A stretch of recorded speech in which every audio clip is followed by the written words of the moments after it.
আল্লাহ তাআলা ক্ষমাশীল ও পরম দয়ালু। আমরা জীবনে অনেক পাপ করি, যা আল্লাহ তাআলা আমাদের উপরে অনেক রাগ হয়ে যায়। আল্লাহ তাআলার ক্রোধের শিকার হয়ে যাই আমরা অনেকেই। তবে আল্লাহ তাআলা বলছেন, আল্লাহ তাআলা ক্ষমাশীল ও পরম দয়ালু, গফুরুর রহিম, রহমানুর রহিম। আসসালামু আলাইকুম। সবাই কেমন আছেন? আশা করি আল্লাহর রহমতে আপনারা সবাই ভালো আছেন। আলহামদুলিল্লাহ আমিও ভালো আছি। তো আমি আজকে নিয়ে আসছি আপনাদের সামনে অন্যরকম একটি ভিডিও, যেটা হচ্ছে সাদাকা। সাদাকা এমন একটি ইবাদত যেটা আমাদের প্রত্যেকের জীবনে অতি গুরুত্বপূর্ণ। কারণ সাদাকা আমাদেরকে অনেক বিপদ-আপদ থেকে রক্ষা করে এবং সাদাকার হচ্ছে একটা উত্তম দান। আর প্রত্যেকটা দানের জন্য আমরা আল্লাহর কাছ থেকে ৳১ র জন্য ৳১০ পাবো। আর ৳১০ র জন্য ৳১০০ পাবো। এগুলো আমরা সবাই জানি। দেখা যায় আমরা অনেকে আছি মধ্যবিত্ত, উচ্চ মধ্যবিত্ত বা তবে আ যদি আমরা মনে আল্লাহ তাআলা বলছে, আল্লাহ তাআলা কিন্তু সবাইকে ধন সম্পদ দিবে না। আর সেইজন্যই কিন্তু আমাদেরকে যাকাত দিতে হয় এবং আল্লাহ তাআলা বলছে, "তোমাকে সম্পদ বেশি দিয়ে কম দিয়ে আমি পরীক্ষা করব।" আর যে ব্যক্তি কম টাকার থেকেও দান করবে, সেই কিন্তু উত্তম। তো আমি কি করি, আমার প্রত্যেক দিনের যে আমাদের যে ব্যবসার টাকা থেকে আমি ৳২ ৳১ বা ৳৫ যেদিন যা মন চায় অল্প কিছু টাকা আমি এই ব্যাংকটাতে জমাই। যেটা মাস শেষে আমি হিসাব করে দেখি কত টাকা হইছে বাংলাদেশী। তখন এই টাকাটা আমি বাংলাদেশে পাঠিয়ে দেই। সাথে কিছু এড করি।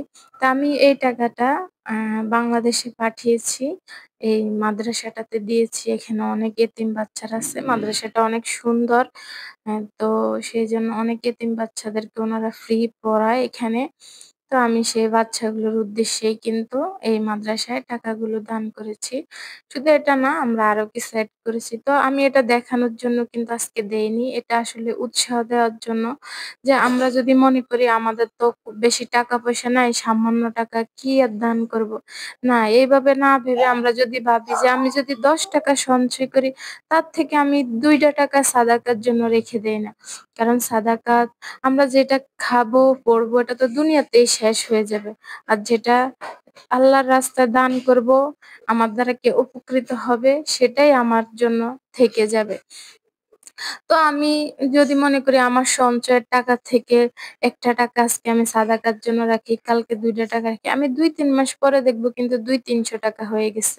এই ৳২00-৩০০ কিন্তু আমি যদি কোনো এতিম বাচ্চাকে দান করি, সে কিন্তু অনেক খুশি হবে। আমার কাছে মনে হবে টাকাটা ছোট, কিন্তু তার কাছে সেটা অনেক বড় মনে হবে।